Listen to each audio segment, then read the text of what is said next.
Have you ever wondered why some people take strange risks? Why someone who lived carefully their whole life suddenly becomes impulsive? Why a person can feel a subtle shift in their personality, almost like something nudging them?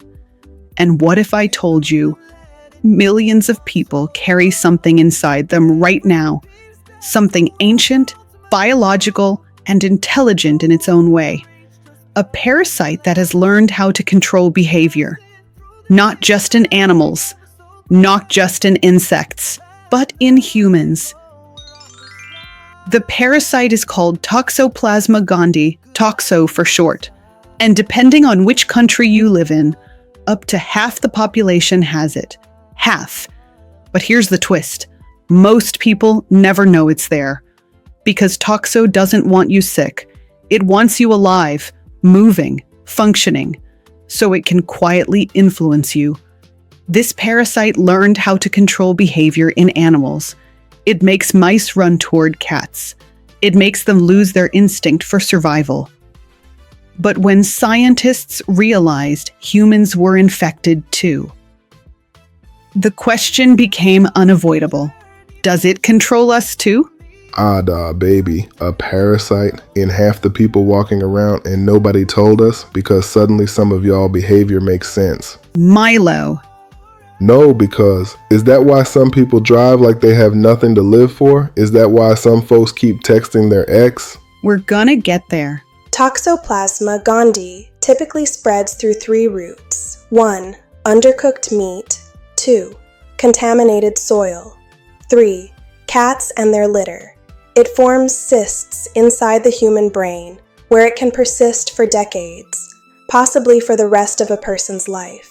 In rodents, we know the behavior changes are intentional. The parasite manipulates neural circuits linked to fear, attraction, and decision-making. In humans, we see correlations. The patterns are subtle, but they are measurable. It is fascinating. Here's the part people don't expect. Across many cultures, sudden personality changes have been interpreted as spiritual interference, something taking over, something pushing a person away from who they used to be.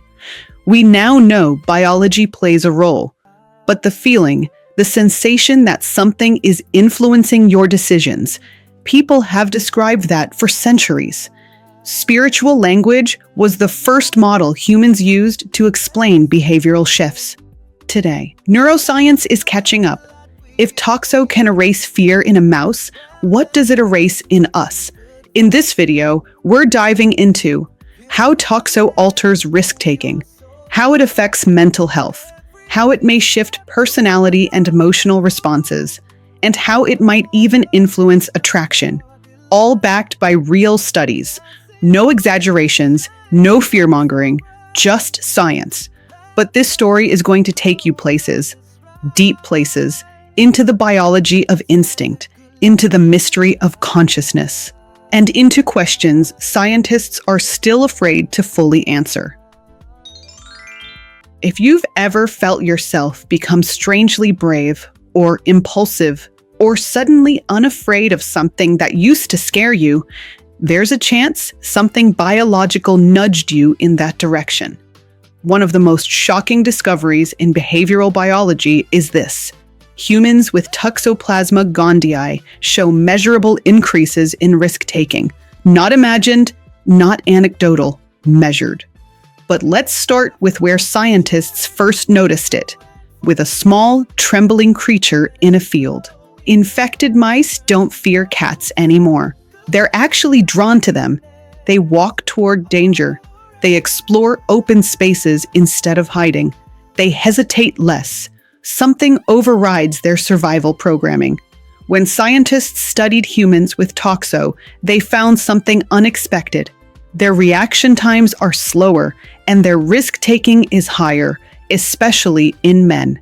One study even showed infected individuals were more likely to be involved in car accidents. Now, that doesn't mean toxo makes you crash your car, but it suggests something deeper. The parasite may subtly influence how quickly you respond to danger. Babe, Are you telling me some of y'all are literally driving under the influence of a parasite? Because I knew some folks on the road had something spiritual going on. Milo.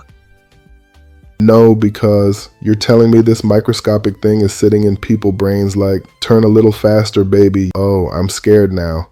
In rodents, Toxoplasma suppresses the amygdala response to fear. The amygdala is responsible for fear detection, threat response, emotional learning. When this region becomes less reactive, the organism becomes less cautious, less avoidant, and more willing to take risks. In humans, fMRI studies show changes as well. Not identical, but parallel. Something ancient is interacting with the circuits we rely on for survival. This part surprised researchers. The parasite affects men and women differently. Men with toxo are more likely to become impulsive, take risks, show lower fear or caution, break rules, act competitive or aggressive.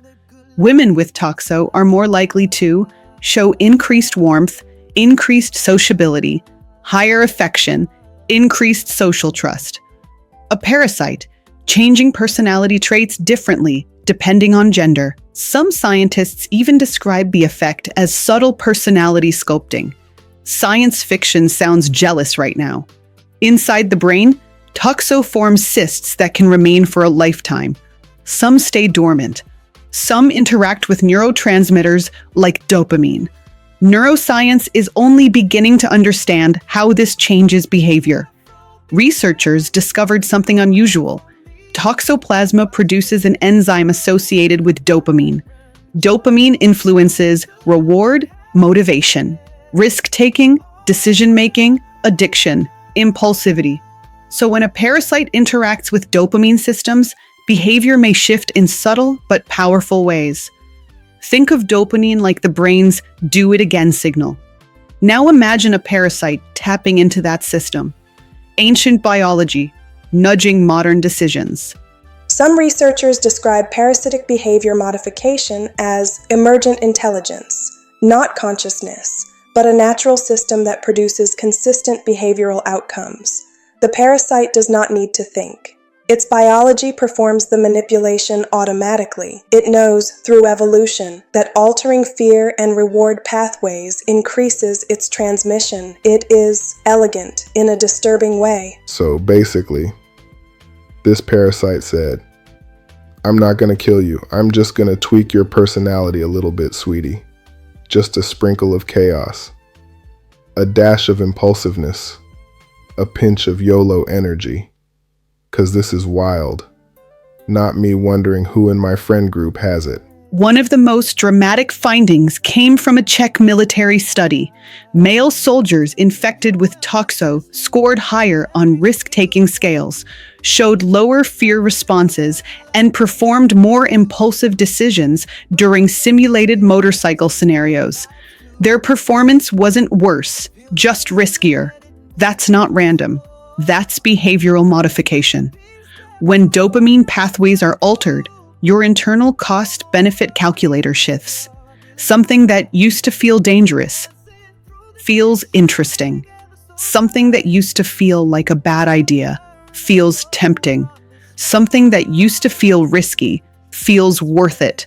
That shift can change a life. African traditional stories talk a lot about spiritual forces influencing courage, instinct, and destiny. People would say, a spirit of bravery entered him, or something clouded her judgment. Science is now exploring the biological side, tiny organisms that can influence courage, fear, impulsivity, and intuition. Biology and spirituality may be describing the same phenomenon from different angles. We've seen how toxo alters fear and risk-taking, but risk is just the surface.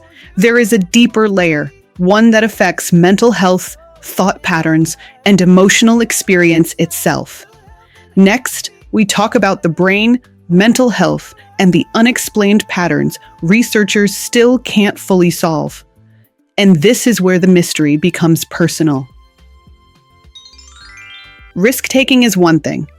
But what if a parasite could influence deeper layers of the mind, your emotions, your thought patterns, your vulnerabilities? For years, scientists believed Toxoplasma had no effect on human mental health. None. But then patterns started appearing in studies, patterns too consistent to ignore. People infected with toxo showed higher rates of certain mental health conditions, not caused by the parasite, but correlated strongly enough that researchers had to investigate.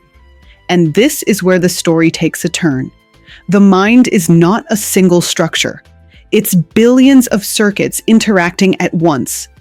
A parasite doesn't need to control your entire mind. It only needs to influence a few key pathways to shift how you feel, how you act, or how you interpret the world. Certain studies reveal statistical associations between Toxoplasma gondii and schizophrenia spectrum disorders, mood dysregulation, increased anxiety in some individuals, decreased anxiety in others, and changes in cognitive processing speed. The strongest correlation appears with schizophrenia. Patients with the disorder are more likely to test positive for toxo antibodies. However, correlation is not causation. The parasite does not cause schizophrenia. It may interact with brain chemistry in ways that increase vulnerability in some individuals. Human minds are delicate. Even small biological influences can shift mental equilibrium. Hold up. So you're telling me a parasite can make people anxious or fearless? Because that's rude. Pick a side. And schizophrenia, mood swings, no ma'am. My mind is already full, okay? No extra guess. Imagine going through a breakup and a parasite is in your brain like, hey girl, let me sprinkle a little emotional imbalance real quick. Milo, please. No, because I'm fighting for my life out here. The deeper link between toxo and mental health may not be the parasite itself, but inflammation. When your brain detects an invader, even a quiet one, your immune system stays slightly activated. Not enough to make you sick, just enough to change the chemical environment of the brain. Low-grade inflammation is linked to depression, anxiety, cognitive fog, mood swings, and altered stress response. Your mood is not random. It's chemical, it's electrical, it's biological. And anything that interacts with those systems, even something tiny, can shift your emotional baseline. The toxo-schizophrenia link is one of the most debated topics in psychiatry. Some researchers say this parasite increases risk. Others say the correlation is coincidental. But the data is interesting. People with schizophrenia have higher toxo exposure.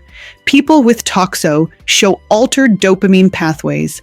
Toxo interacts with genes involved in neural development. It's probably not a cause, but it may be a push, a pressure, a modifier in people already vulnerable. Spiritual traditions talk about forces that cloud the mind. Science may be observing a biological version of that concept. Researchers have proposed a behavioral triad for Toxoplasma. 1. Altered fear processing. 2. Altered dopamine regulation. 3. Altered inflammatory signaling. Together, these may influence mood, judgment, emotional responses, and cognitive flexibility. The mind is not controlled, but it may be nudged. So let me get this straight. This parasite and doesn't pay rent, sits in your brain, messes with your dopamine, messes with your fear response, and messes with your emotions. Kick him out. Kick the parasite out of the group chat. One of the most surprising findings: people with toxo sometimes show slower cognitive reaction times, but in other tests, they show higher creativity or divergent thinking. It's inconsistent, and that inconsistency is a mystery. Some scientists believe toxo pushes the brain toward exploration. Less fear means more curiosity. More dopamine means more novelty seeking. But slower reaction times may mean reduced caution or less attention to detail. Human biology rarely gives clean answers. One case study followed a woman who described feeling less concerned about consequences after a severe infection earlier in life. She wasn't reckless, just lighter, more spontaneous, less afraid of embarrassment, more open to new experiences. Doctors couldn't explain why. She wasn't depressed. She wasn't manic, but neurological tests showed she had been exposed to toxo. Most people never feel a thing, but some feel a shift, subtle, but real. In many African and indigenous traditions, changes in behavior were often described as a spirit influencing the mind, a shadow over thoughts, or a whisper guiding choices. Science now studies inflammation, neurotransmitters, and cysts in neural pathways. Different language, same phenomenon. Something small can influence something enormous. And the mystery deepens even more when we look at personality and attraction. That's next. We've explored risk. We've explored the mind. Now we move into one of the strangest discoveries of all: how a parasite may influence who you're drawn to, how you see yourself, and how you express emotion. Next, we will discuss where behavior becomes complex and personal.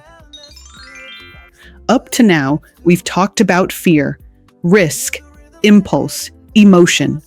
But this next part is where researchers stepped back and said, "What?" Because when scientists looked closely at people infected with Toxoplasma gondii, they didn't just find changes in fear or dopamine. They found changes in personality, consistent ones, predictable ones, measurable ones. This is the moment where science got uncomfortable. Your personality is the most intimate part of you. The idea that something microscopic could shape it, even a little, feels like crossing a sacred line. Across multiple studies, a remarkable pattern appears. Men infected with toxo often show higher impulsivity, more rule-breaking tendencies, higher jealousy, lower social conformity, and higher risk acceptance. Women infected with toxo often show higher warmth, higher trust, increased social sensitivity, higher empathy toward others, and a tendency toward being more nurturing. The parasite is not creating new traits, it is modulating existing tendencies, as if it whispers to the personality, but does not speak loudly. Hold on. So you're telling me this parasite out here giving men extra audacity? That explains so much behavior I've witnessed in these streets. Could have saved myself a lot of stress knowing it was a parasite and not just bad character. Meanwhile, women with toxo out here being sweeter, warmer, more nurturing. So the parasite said, "I'm gonna make the men wild and the women mother everybody. I'm calling HR." Now here's one of the strangest findings. Scientists discovered that men infected with toxo were rated as more attractive by women, not because of their faces, but because of their behavioral aura.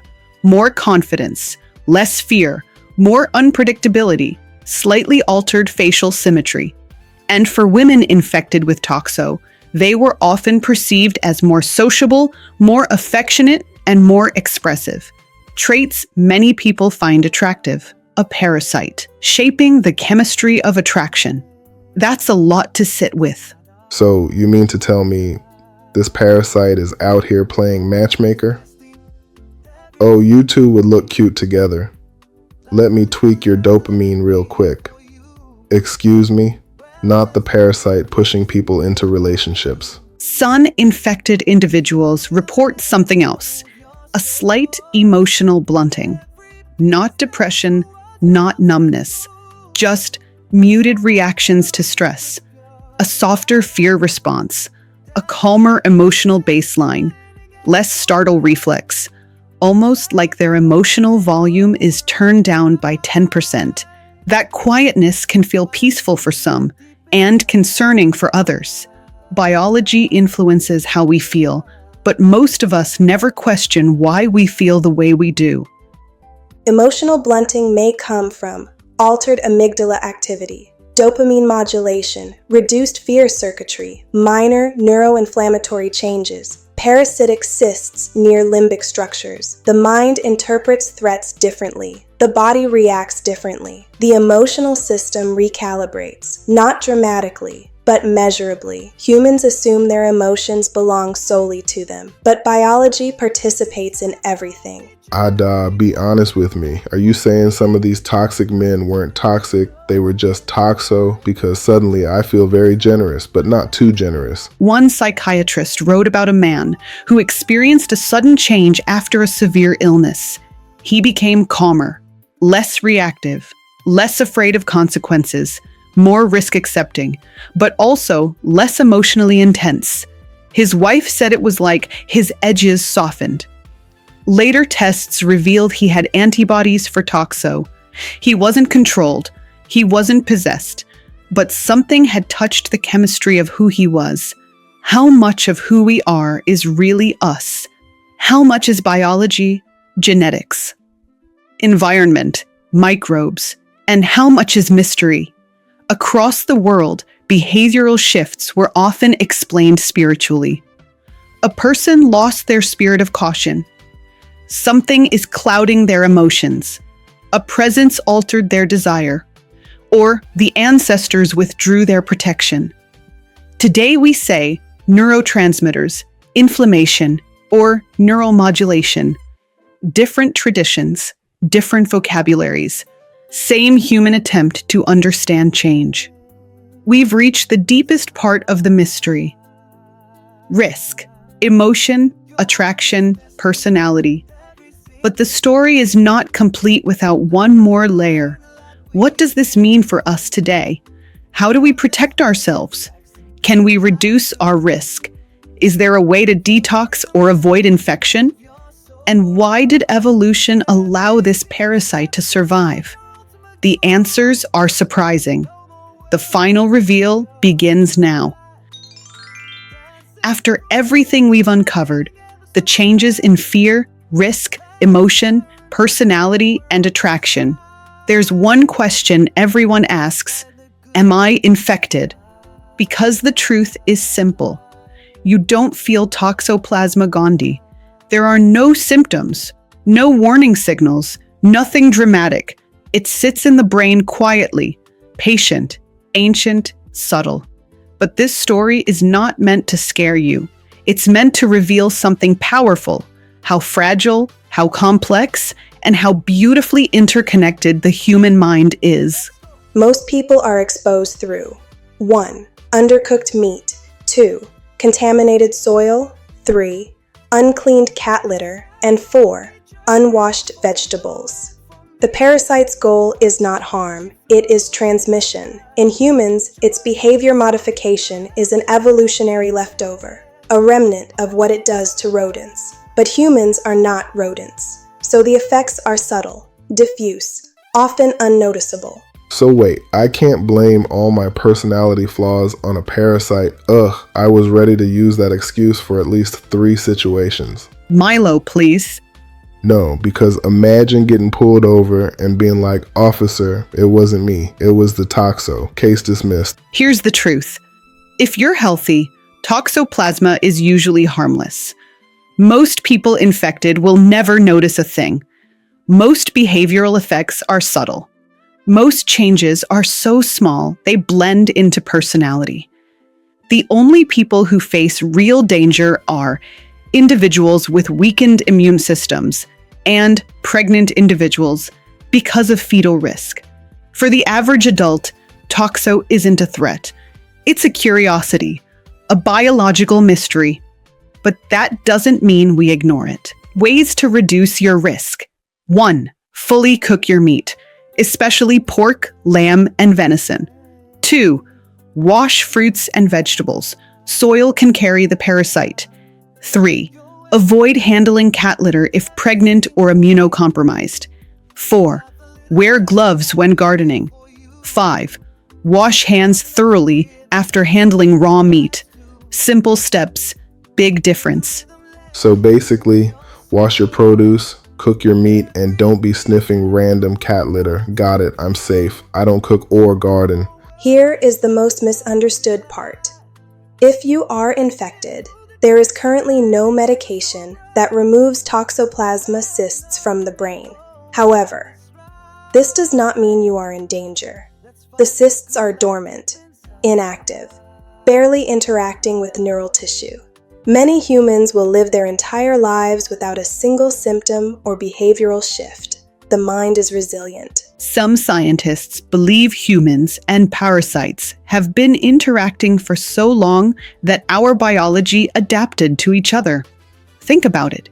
For thousands of years, people lived with livestock, cooked meat over fire, farmed soil, lived near animals, shared environments with cats.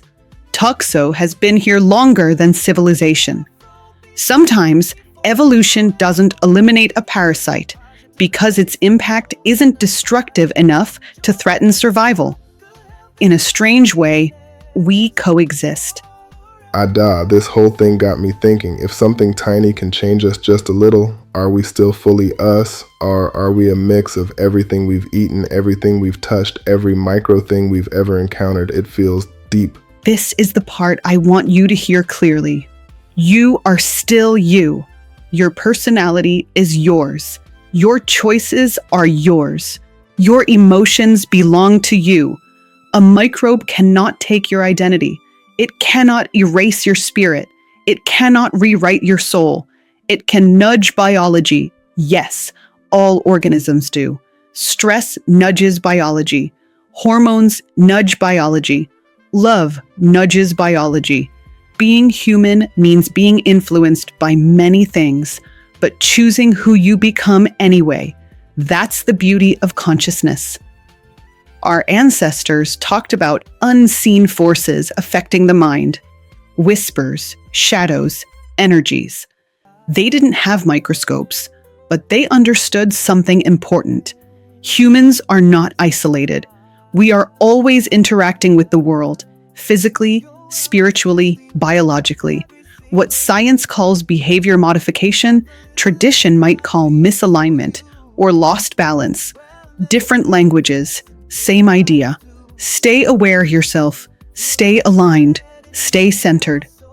Whether we're talking about a parasite, a difficult experience, a trauma, or even love, everything that touches you shapes you just a little. But at the center, beneath all influences, there is a version of you that nothing can rewrite. Your will, your purpose, your spirit, your destiny. And that part belongs only to you. Thank you for watching. If this deep dive opened your mind, hit like, subscribe, and share this with someone who loves science, mystery, and the beauty of the human experience. This is Ada Eze reminding you that the human body still holds secrets we're only beginning to understand. Stay curious,